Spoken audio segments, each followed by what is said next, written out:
Hello साथियों, नमस्कार साथियों। यूँ तो आपने माइंड साइंस के विषय में बहुत बार सुना होगा और इसको समझा भी होगा।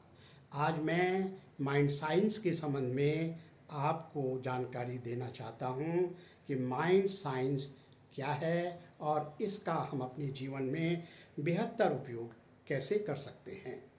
माइंड साइंस जैसे कि दो शब्दों से मिलकर के बनता है। पहला है माइंड और दूसरा है साइंस। माइंड ब्रेन की सक्रियता की स्थिति को कहते हैं, यानी कि जब मस्तिष्क किसी एक्शन में होता है, वह सोचने का काम करता है, महसूस करता है, उसका उपयोग किसी किसी डिसीजन लेने में, किसी योजना के बनाने में उपयोग किया जाता है। तो यही मस्तिष्क माइंड या मन कहलाता है। अब इस प्रकार से हम माइंड साइंस को ठीक से परिभाषित कर सकते हैं। माइंड साइंस वह साइंस है जिसके अंतर्गत हम मन, मस्तिष्क और दोनों के आपस में संबंध, हमारे विचार, हमारी भावनाएं और हमारे व्यवहार का वैज्ञानिक अध्ययन किया जाता है। और इस प्रकार से हम समझ सकते हैं कि माइंड साइंस आज के युग में बहुत ही उपयोगी सिद्ध हो रहा है।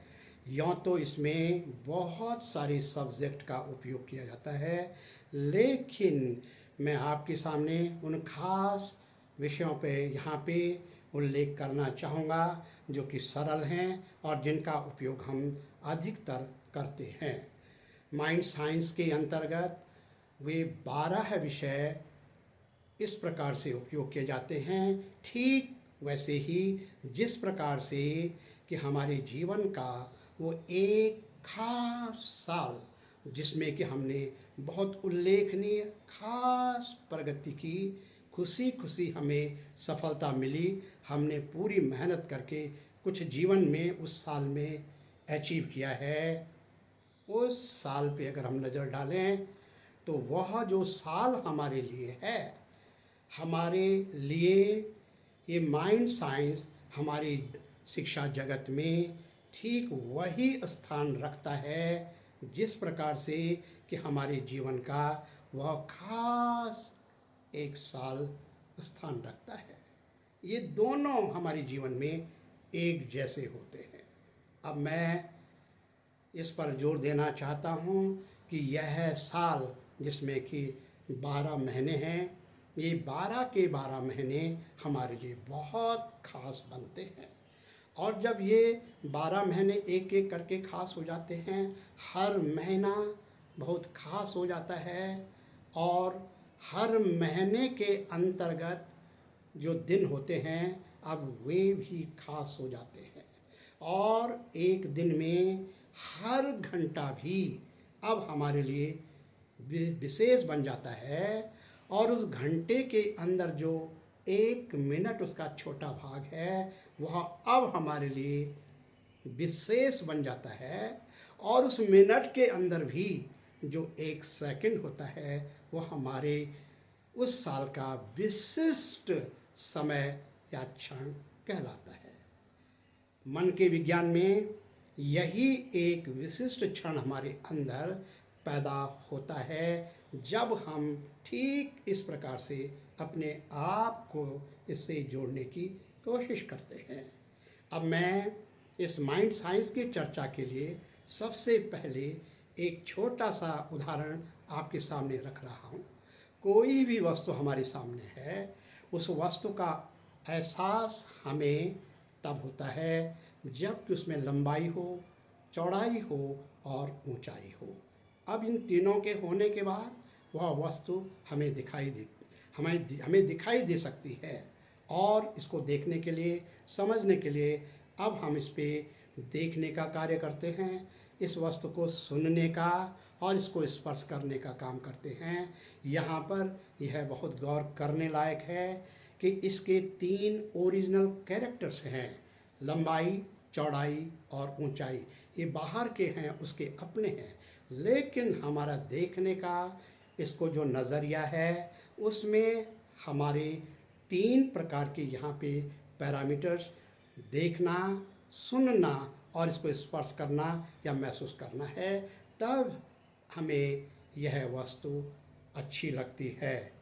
जिस प्रकार से इस वस्तु को हम प्यार करते हैं इन 3 पैरामीटर्स के आधार पे, ठीक इसी प्रकार से माइंड साइंस को समझने के लिए, जिसका कि हम 1 सेकंड को महत्वपूर्ण अभी बना चुके हैं, उसको ठीक से समझने के लिए अब हम उसके भी 3 पैरामीटर्स या 3 डायमेंशंस या 3 पार्ट्स ले सकते हैं। जिसमें पहला पार्ट होता है हमारा हमारा माइंड, दूसरा पार्ट या मन, और दूसरा पार्ट होता है मस्तिष्क, और इसका तीसरा पार्ट होता है मन और मस्तिष्क का आपस में जुड़ाव, वे एक दूसरे से कैसे जुड़ते हैं।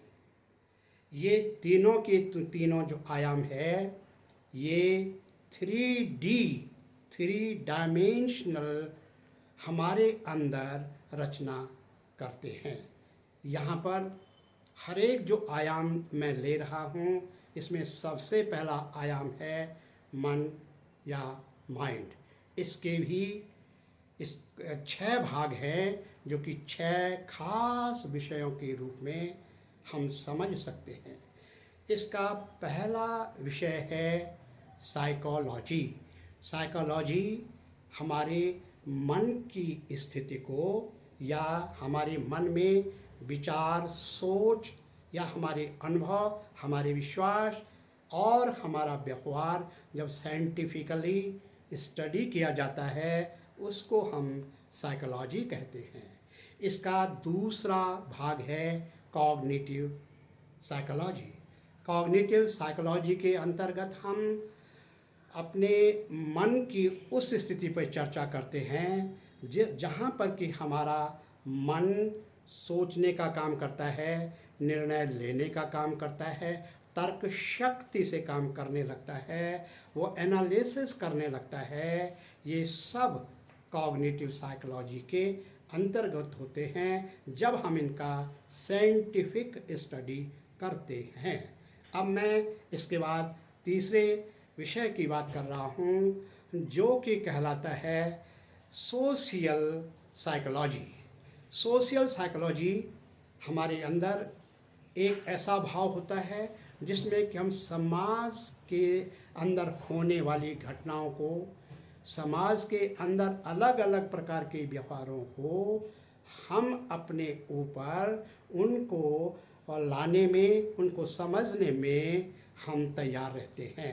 कहने का आशय यह है कि जब हम समाज से जुड़ते हैं, समाज का हिस्सा बनते हैं, तो समाज के कारण हमारे अंदर जो प्रभाव पड़ते हैं, हमारे गुणों में, हमारी आदतों में, हमारे उन पे डिपेंडेंस हो जाता है। जब यह पूरा का पूरा साइंटिफिकली स्टडी किया जाता है, तो इसे सोशल साइकोलॉजी कहते हैं।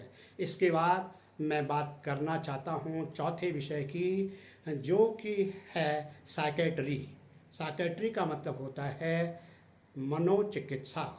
यानी बहुत स्पष्ट है कि यहाँ पर जब किसी प्रकार की कोई मानसिक बीमारी होती है, तो उसको जानने के लिए और उसको ट्रीटमेंट करने के लिए, उसका इलाज करने के लिए साइंटिफिकली जो प्रोसेस अपनाया जाता है, उसको हम साइकेट्री कहते हैं। इसके बाद पांचवा जो विषय है वो है साइको एनालिसिस। पांचवें विषय में साइको एनालिसिस के अंतर्गत हम अपने अवचेतन मन के अंदर हमारी पुरानी जितने भी हमें कचोटने वाली, हमारे अंदर दर्द पैदा करने वाली, हमें परेशान करने वाली जितने भी यादें होती हैं, उनका साइंटिफिक स्टडी किया जाता है। और उनके साइंटिफिक स्टडी के बाद हमारे भी पुराने पैटर्न, जिससे हमें किसी प्रकार की कोई समस्या हो रही है, उस पर काम करके हमारे माइंड के अंदर नए विचार, नई भावनाएं पैदा की जाती हैं। इसके अंतर्गत छठवां विषय है फिलॉसफी। ये छठवें विषय में फिलॉसफी के अंतर्गत हम हमारे माइंड के अंदर जो भी प्रोसेस हो रहा है, चाहे वो सूचनाओं का आने का है, चाहे वो सूचनाओं को आगे बढ़ाने का है, इसमें एक पैनी नज़र फिलॉसफी रखता है। कौन सी सूचनाएं कब जाएंगी, कब आएंगी, कैसे आ रही हैं, उन पे पैनी नज़र इसकी रहती है।